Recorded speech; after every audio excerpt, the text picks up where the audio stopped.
올해 사자성어를 임중도원이라고 정했대요. 임중도원. 뜻이 임중, 무거운, 이렇게 짐이 무겁다. 짐이 무겁다. 그런데 도원, 갈 길은 멀다. 그런 뜻이에요. 참 교수신문에서 매년 한자를 이렇게 선정하는데 가만히 보면 확실히 공부를 많이 하신 분들이라든가 잘 정하시는 것 같아요. 지금 현재 우리 한국의 여러 상황들, 특히 문재인 정부를 보면서 혹은 또 우리 국민들이 처한 어떤 상황들을 보면서 아마 많은 교수님들이, 지식인들이 함께 이렇게 투표했을 때 임중도원, 지금 우리나라의 상황이 또 문재인 정부의 상황이 또 2019년의 경제적 상황이 굉장히 짐은 무거운데 갈 길은 멀다. 그렇게 아마 평가를 한 것 같습니다. 작년에 그 교수신문이 정했던 사자성어가 혹시 뭔지 기억하십니까? 파사현정입니다. 파사현정. 제가 왜 잘 기억하냐면요. 기호일보라는 신문에서 저한테 칼럼을 보내달라 해서 작년에 제가 그 파사현정을 주제로 칼럼을 써서 보냈던 기억이 납니다. 파사현정은 악한 것, 사악한 것을 깨트리고 파하고 그리고 바른 것, 정한 것을 드러낸다. 그런 뜻입니다. 그러니까 문재인 정부가 들어온 다음에 그 문재인 정부에 대한 기대를 반영하고 있죠. 문재인 정부가 악한 것을 좀 깨트렸으면 좋겠다. 물론 이게 비단 정부에 대한 기대만이 아니라 우리나라에 대한 기대인 거죠. 우리나라가 박근혜 정부를 지나면서 혹은 이명박 정부를 지나면서 이런저런 부패들이 있었고 부족함이 있었고 그 때문에 사실 정치가들만 속상했던 게 아니라 그걸 바라보고 있었던 국민들도 너무 속상하고 안타까운 일들이 있었던 거죠. 그래서 사악한 게 좀 드러나고 그리고 바른 게 사악한 게 깨지고 바른 게 드러났으면 좋겠다. 그런 사자성어가 있었습니다. 파사현정 또 혹은 임중도원 이런 단어가 괜찮다, 뜻도 좋다 이렇게 생각이 드는데요. 이 단어들이 얼마나 파격적인 사자성어냐 하면 박근혜 정부가 있었던 그 5년 동안 5년을 다 못 채웠지만 그때 있었던 매해 정해졌던 사자성어를 보면 얼마나 큰 차이가 나는지를 알 수 있어요. 그 바로 전해인 2016년도에 사자성어가 뭐였냐면 군주민수였어요. 군주민수. 뜻이 뭐냐면 강물이 화가 나면 배를 뒤집을 수 있다. 여러분 무슨 예언 같죠? 강물이 화가 나면 배가 뒤집힐 수 있다. 강물이 화가 나서 배가 뒤집혔죠. 그리고 그 바로 전해에는 혼용무도였어요. 혼용무도. 어리석고 무능한 군주다. 그 바로 전해는 더 참담했습니다. 위록지마였습니다. 위록지마. 우리가 아마 농담처럼도 많이 이렇게 만평에도 쓰고 뜻은 이런 겁니다. 사슴을 가리켜 말이라고 한다. 그러니까 거짓말에 거짓말을 못하고 국민을 속이고 백성을 속이고 사람들을 속이고 백성이란 말은 참 저는 별로 좋은 것 같지는 않아요. 지금 시대에 무슨 군주가 있고 백성이 있고 그 말 자체가 사실은 대통령을 무슨 임금처럼 생각하는 그런 오용된 말인 것 같아요. 국민이죠. 그리고 시민이죠. 국민과 시민을 속이는 것을 너무나 그럴듯하게 뻔뻔하게 비슷한 것도 아니고 완전히 다른 걸 가지고 그렇다고 속였다는 거죠. 그 전에는 뭐였냐면요. 도행역시였습니다. 순리를 거스려 행한다. 박근혜 정권 5년 동안 사자성어를 지금 제가 쭉 읽어드렸는데 하나도 희망적인 게 없어요. 뭔가 기대되는 게 없어요. 다 뭔가 암울하고 안타깝고 속상하고 그리고 위태롭고 이런 것들을 반영하고 있습니다. 그런데 문재인 정부가 들어서고 그 첫 해에 파사현정이라고 하는 사악한 거를 깨트리고 바른 걸 드러내달라는 그런 기대, 다른 말로 하면 적폐를 청산해달라. 적폐청산이라는 말이 어느덧 1년 반밖에 지나지 않았음에도 우리한테 피로감이 있어요. 그만 좀 했으면 좋겠다. 적폐청산 듣기만 해도 지겹다. 정말 그럴까요? 적폐라고 하는 것은 오랫동안 쌓여있는 폐단이에요.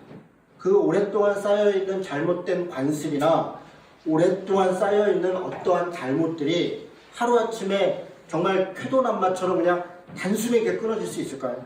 안 그렇죠. 사실은 그 쌓여온 만큼 그만큼의 세월이 지나가야 다시 그것이 바로잡힐 수 있는 거죠. 적폐를 청산한다는 것 대단히 어렵습니다. 나라만 그런 게 아니죠.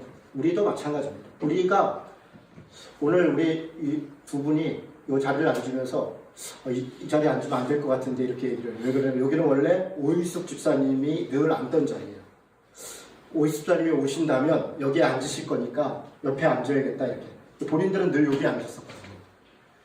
우리가 가만 생각해 보세요. 교회에 와서 내가 어디에 앉는가 보면 대체로 늘 앉는 자리에 앉습니다. 두 분이 늘 자리에 앉듯이 늘 앉는 자리에 앉아요. 그러니까 뭔가 자신이 이렇게 습관적으로 하던 것이 바뀌는 게 쉽지 않아요. 의지적으로 생각을 해도 왠지 좀 내 자리 같지 않고 어색합니다. 카페 같은 데 가도요, 안쪽에 앉는 사람은 늘 안쪽에 앉아요. 창가에 앉는 사람은 늘 창가에 앉아요. 이유는 모르겠어요. 각자 어떤 습성이 있고 살아온 삶의 결과일 수도 있고 각자의 선택일 수도 있겠죠. 그러나 그것이 습관이 되고 삶의 양식이 되고 방식이 되고 그래서 그게 바뀐다는 것이 대단히 어렵습니다. 적폐를 청산한다는 거 쉽지 않습니다. 어떤 분이 그런 시를 썼잖아요. 4월은 잔인한다. 이런 시를 썼잖아요. 황무지라는 시의 아마 한 대목이었던 것 같아요. 시인이 누구였죠? 엘리어드인가? 비슷한 사람 같은데, 그죠? 맞나요? 왜 4월이 잔인한 달이었을까? 왜 4월은 잔인한 달이라고 했을까요? 아니 4월은 봄이잖아요. 봄. 4월이 죽을 사자라 재수없어서 그랬을까요? 4월이 되면 죽을 사자가 있으니까 그랬을까요? 왜 4월은 잔인한 달이라고 했을까요? 제가 오늘날 그 생각을 해봤어요. 왜 4월은 잔인한 달이라고 했을까? 개똥 철학입니다. 개똥 해석이에요. 안 맞을 수 있습니다. 제 생각에 봄이 왔는데 그래서 얼음이 녹고 물이 흐르고 자고 있던 개구리도 깨어나고 곰도 자다가 깨어나고 뱀도 깨어나고 다 마치 햇살도 아름답고 봄이 와서 막 따뜻하고 그런데 우리가 볼 때는 너무 아름다운 거예요. 봄빛도 따뜻하고 물도 졸졸졸 흐르고 동물들도 뛰어다니고 너무 아름다운 것 같은데 거꾸로 그 동물의 입장에서는 계속 잠을 자고 있었어요. 그런데 이제 깨어나야 돼. 우리는 하룻밤 자고 다음날 일어나려고 해도 얼마나 귀찮아서 이불을 끌고 간신히 고개를 붙어 내밀어서 어쩔 수 없이 일어날 때가 많은데 겨울 내내 30일, 20일, 50일 이렇게 자던 짐승이 동물이 깨어나려고 그럴 때 그게 좋기만 할까? 너무 귀찮은 거죠. 안 일어나면 안 되나? 배고파서 할 수 없이 일어난다. 저는 햇빛 때문에 내가 너무 뜨거워서 못 자겠다. 그게 잔인할 수 있거든요. 얼음이 얼어 있었는데 풀려서 흐르는 게 우리가 볼 때는 좋을 수 있으나 묶여있던 가만히 있던 얼음은 가만히 있는 게 좋을 수 있는 거예요. 그런데 흘러가는 움직이는 고통이 있지 않았을까. 그거를 보고 있던 시인이 4월이다. 4월은 잔인한 달이다. 그렇게 말하지 않았을까. 여러분 머릿속에 그게 아닌데 이건데 이런 생각들이 막 돌아다니시죠? 그럴 것입니다. 제 생각에 그렇다고. 적폐를 청산한다는 거 쉽지 않습니다.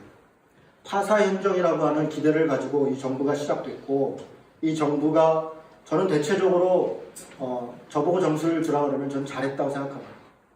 10점 만점이라면 전 8점 이상을 줄 수 있다고 생각합니다. 단지 대북관계만이 아닙니다. 경제가 어려웠기 때문에 완전히 깎아야 되는데 그렇게 보지 않습니다.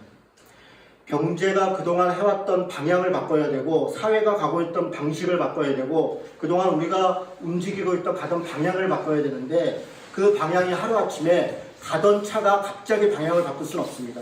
천천히 돌아야 된다. 항공모함 같은 게 돌고 있는 겁니다. 지금 저는 그 과정이라고 생각합니다. 저는 대체적으로 방향을 잘 잡고 있고 잘 가고 있고 잘 가려고 하고 있다.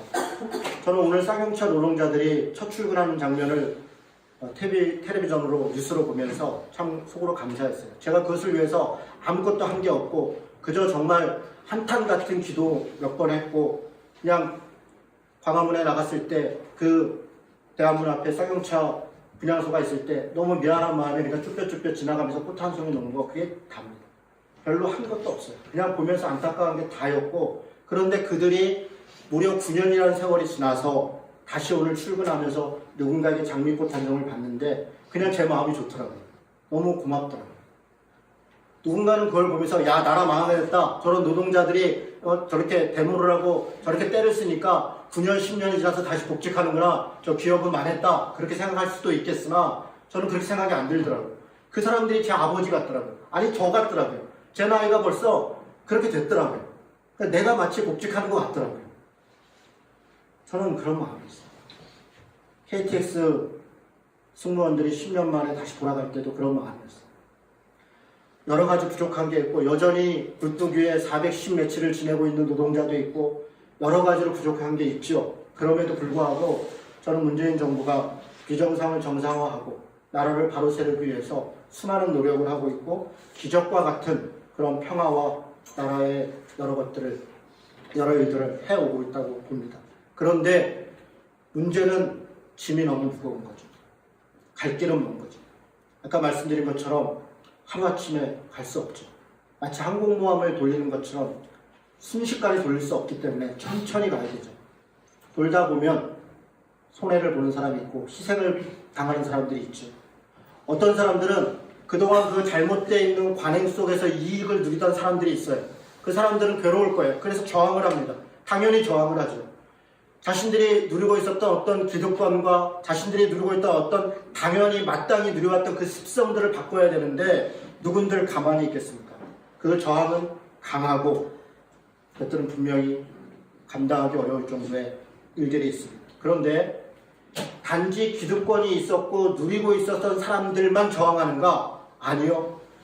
너무나 오랜 기간에 당연시 여기고 살아왔던 우리들, 평범하게 살았던 우리들도 그 속에서 그렇게 일상적으로 살아왔던 우리들도 뭔가 삶의 방식을 바꾸고 생각의 방식을 바꾸고 방향을 바꿔야 된다는 게 괴로워요. 그래서 그냥 하던 대로 하자. 인생 긴 것도 아니고 잠깐 산다는데 뭘 자꾸 바꿔서 귀찮게 하냐. 다음 세대? 다음 세대는 다음에 생각하라 그래. 나라도 좀 그냥 살던 대로 살게 놔도. 사실 그게 우리들의 마음이죠. 그래서 짐이 무겁고 갈 길은 저는 우리나라가 2019년도에도 조금 더 그릇된 것을 깨뜨리고 바른 것을 드러내는 일에 조금 더 갔으면 좋겠어요. 더 방향을 힘을 냈으면 좋겠어요. 그리고 많은 국민들이, 특별히 우리 기독교인들이 정말 정신을 차리고 기도하고 주님이 우리를 위해서 희생한 그 십자가를 따른다는 사람들이라면 우리가 그 십자가의 길을 바라보며 그 정도는 아니어도 그 근처 흉내라도 내면서 우리의 불편함, 우리의 손해들 그것 때문에 징징거리고 그것 때문에 왜 내 권리, 내 어떠고가 아니라 기꺼이 내려올 수 있는 그런 쪽에 우리가 더 섰으면 좋겠다. 저는 그런 마음입니다. 나라만, 국가만 임중도원이 아닙니다. 우리 한국교회를 생각하면 저는 사실 이런 말을 하는 게 부끄럽죠. 목사들이 하나님의 말씀을 전한다고 해서 강단에서 나라가 어떻고 국가가 어떻고 정치가 어떻고 저도 지금 이렇게 이야기하지만 과연 저 자신을 돌아보고 우리를 돌아보면 우리 한국교회가 아니 목사들이 우리가 정말 나라에 대해서 국가에 대해서 사회에 대해서 뭐라고 할 수 있는 그런 면목이 있을까? 참으로 부끄럽습니다. 2018년 돌이켜보면 어떻게 시작됐냐면 명성교회 세습 문제로 시작됐습니다. 그 문제는 여전히 해결되지 않았고요. 그리고 수많은 목사들의 성범죄와 재정비리와 각종 부패와 타락의 소식들이 이제는 뉴스에 나와도 놀라질 않아요. 왜 안 놀라요? 그러려니 하기 때문에. 처음에 그런 일들이 뉴스에 나오면 가슴이 뛰고 너무 속상하고 쳐다보기가 민망하고 그랬습니다. 그런데 지금은 그냥 아무렇지도 않아요. 그냥 그러려니 하고 지나가요. 우리 안에 너무나 익숙해져 버린 부패와 타락의 모습에 정말 한국교회 어떻게 해야 될까? 저는 목사로서 정말 짐도 무겁고 갈 길도 멀고 정말 한탄스럽습니다. 여러 가지로 부끄럽고 그렇습니다. 국가도 사회도 교회도 우리들은 어떻습니까? 우리들도 사실 우리는 내가 책임지지 않는 것에 대해서 사실 우리가 크게 마치 목사가 정치가 어떻고 경제가 어떻고 사회가 어떻고 사실 제가 책임지지 않아도 되니까 그냥 막 이렇게 저렇게 얘기하는 것처럼 우리들도 사실은 이러니 저러니 내가 책임지지 않으니까 많은 이야기들을 합니다. 그런데 정작 우리 자신의 신앙과 삶의 모습은 어떤가? 우리는 오래된 사악한 것들을 그런 적폐들을 우리 안에서 정말 부서뜨리고 바른 것들을 세워가면서 그렇게 하나님 앞에서 성숙해 가고 있는가? 우리가 져야 될 짐은 또 얼마나 무거운가? 우리 삶의 자리인 가정과 직장에서 정말 우리는 누구인가? 여러분, 교회에서는 누구나 다 착한 거예요. 다 성숙한 거예요. 제가요, 한 자매의 아버지가 아버지 학교라는 이 모임이 있어요. 아버지 학교라는. 정말 그 아버지 학교를 헌신하는 분들을 보면 너무 놀라워. 그 드리는 시간과 그 정성과 그 아버지 학교 스텝으로 그 섬기고 거기에 한번 참여하는 것도 사실 쉽지 않은데 그냥 수강생으로 아버지 학교에 가서 근데 그거를 매번 가서 행사를 주관해주고 교육훈련에 참여하고 그걸 진행하는 거 쉽지 않아요. 그 자매의 아버지가 그 아버지 학교에 인천에 하는 스텝 중에 중요한 역할을 하는 분이에요. 그런데 그 자매와 제가 이야기를 나누면서 너무 안타까워. 그렇게 밖에서는 아버지 학교로 그렇게 너무나 사랑이 많은 가정적인 그런 모델로 그렇게 강의도 하고 스텝을 하는데 가정에서는 그 아버지는 너무나 끔찍한 아내를 구타하고 자식들을 때리고 아버지로서의 가장으로서의 책임을 조금도 하지 않고 그런데 페이스북에는 늘 교회는 어떻고 신앙인은 어떻고 그런 얘기는 수도 없이 쓰고 밖에서만 보면 그분은 개혁의 선봉자고 정말 신앙인이고 가정에 너무나 뭐 할 수 없는 아버지고 그런데 그가 그 가정에서는 누구인가?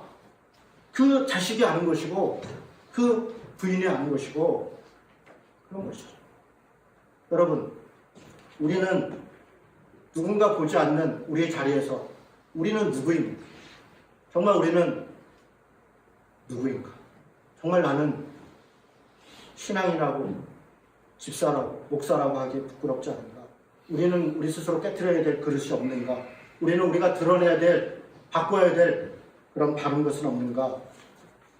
우리를 돌아봐야 될 때라고 생각합니다. 각 사람이 자신을 돌아보고 자신을 바르게 이끌어갈 때 조금 더 큰 것을 깨트리고 큰 것을 바로 가는 것에 우리가 또 함께 할 수 있지 않겠습니까?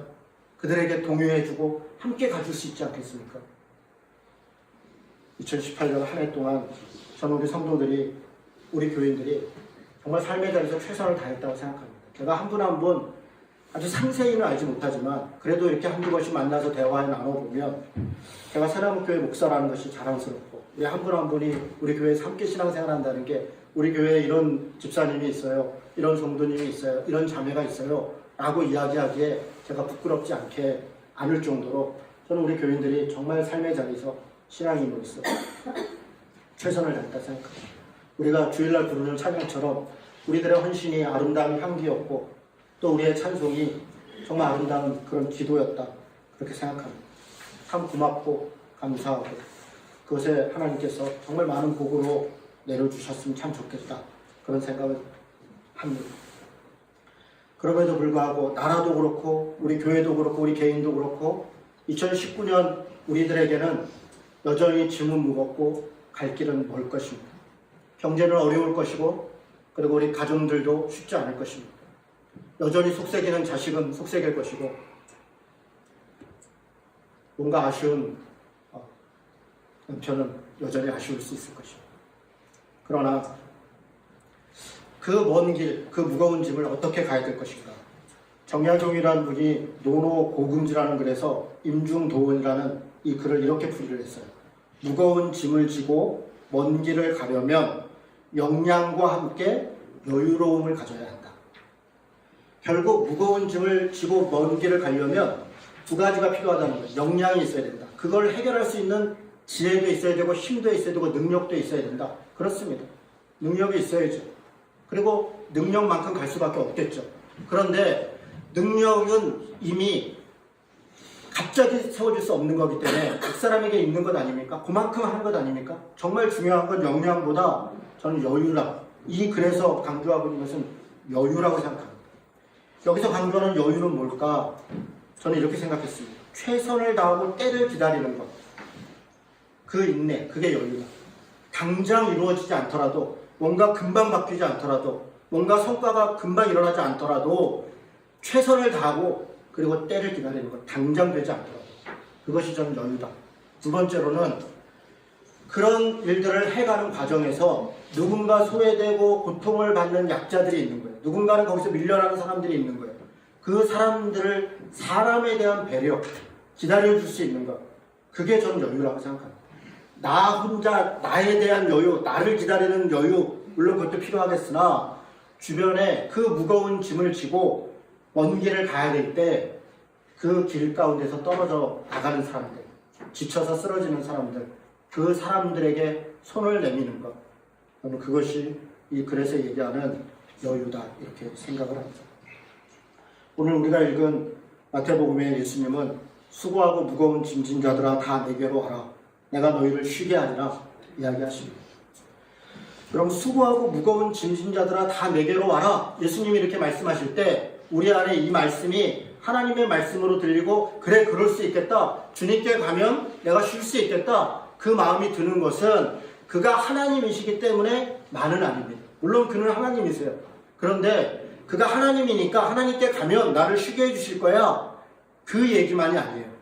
이 얘기에서 얘기하는 것은 예수님이 우리가 수고하고 무거운 자라는 걸 본인이 잘 안다는 것입니다. 예수님은 누구보다 이 땅 가운데 살아갈 때 그 스스로가 수고하고 무거운 짐을 지었던 바로 그런 분입니다. 예수님이 살았을 때 그때도 로마와 헤롯의 정치는 무도했고 패약했습니다.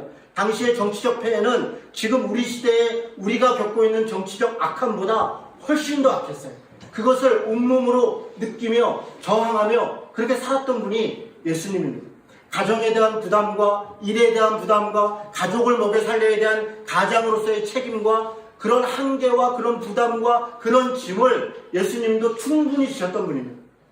단지 십자가를 졌다, 고통을 당했다, 십자가만 졌다, 그 얘기를 하는 것이 아닙니다. 그가 33년 동안 하나님 앞에서 그의 생을 다할 때까지 그가 살았던 삶을 보면 그도 우리와 같이 우리가 느꼈던 그 수많은 고통과 무거운 짐을 그도 졌다는 거예요. 그런 분이 이야기하는 거예요. 수고하고 무거운 짐진 자들아 다 내게로 와라, 내가 너희를 쉬게 하겠다. 그래서 이 말씀이 은혜가 되는 거예요. 저는 그래서 이 말씀이 하나님의 말씀으로 들려요. 그냥 하나님이 하신 말씀이 아니라 나와 같은 사람이, 나와 같은 고통을 가졌던 사람이, 그 고민과 번뇌와 그 아픔 때문에 잠을 자지 못했던 그 고민을 가졌던 사람이, 그 사람이 지금 하는 얘기예요. 수고하고 무거운 짐진 자들아 다 내게로 와라, 내가 너희를 쉬게 하리라. 그러면서 이야기해요. 나는 마음이 온유하고 겸손하다, 내게 배워라, 그러면 네가 쉼을 얻을 것이다. 여러분, 이 말에는 예수님이 마음이 온유하고 겸손한지 누가 모르겠어요. 그걸 뭐하러 마태가 기록했겠어요. 사실 이것은 예수님이 마음이 온유하다, 그래서 너희를 넉넉히 받아줄 수 있다, 그 얘기를 하려고 쓴 게 아니라고 생각이 들어요. 이 말의 핵심은 우리가 온유하고 겸손하지 않다는 거예요. 왜 우리가 무거운 짐 때문에 고통과 아픔 가운데 우리 스스로를 자학하고 하나님을 원망하고 있는가? 우리 안에 다른 사람을 이해하고 받아들일 수 있는 넉넉함이 부족한 그 여유가 없다는 거예요. 온유하지 않다는 거예요. 우리 안에 겸손함이 없다는 거예요. 무엇이 안 될 때 내가 이 정도 된 사람인데 왜 안 돼? 라고 하는 그 교만함이 누군가를 판단하고 정죄하고 있다는 거예요. 그것 때문에 자신이 누군가를 판단하고 정죄하고 뭔가를 행할 때 그런 문제가 해결될 것 같은데 아니요. 그게 오히려 자기에게 짐이 된다는 거예요.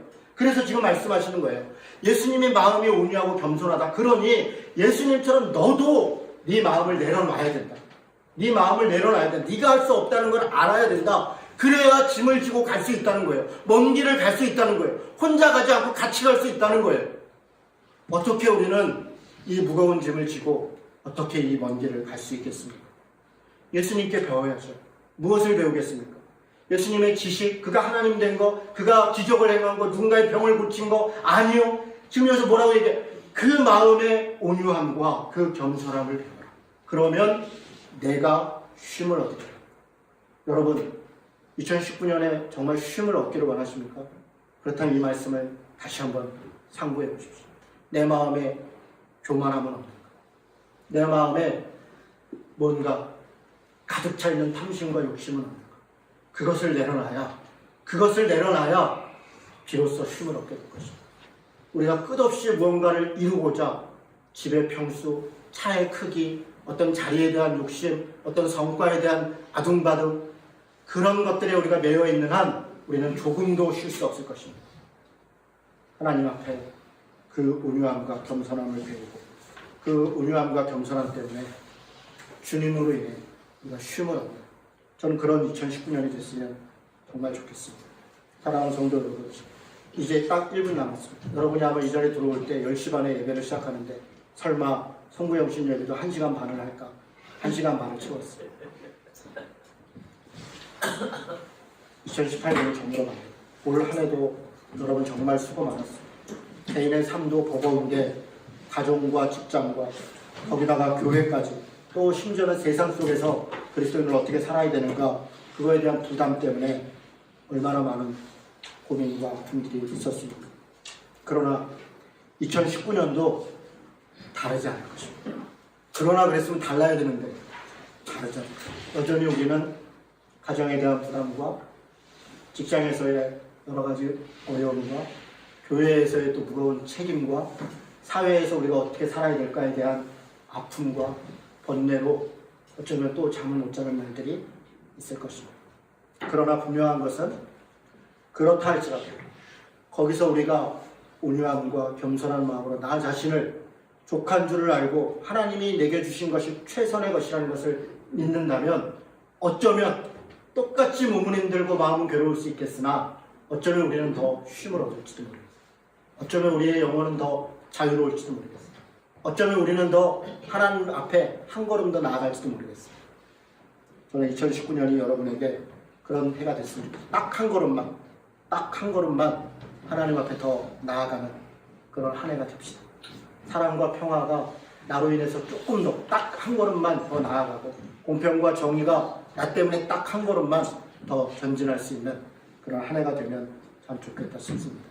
이런 은혜와 평화가 또 축복이 여러분의 가정과 일터와 자녀들과 또 우리의 모든 소원하는 그 은혜 그 속에 가득하시기를 주님의 이름으로 축원합니다. 아멘. 땡 50살 됐습니다. 제가요. 여러분 축하합니다. 새해 복 많이 받으세요. 서로 한번 인사 한번 할까요? 새해니까.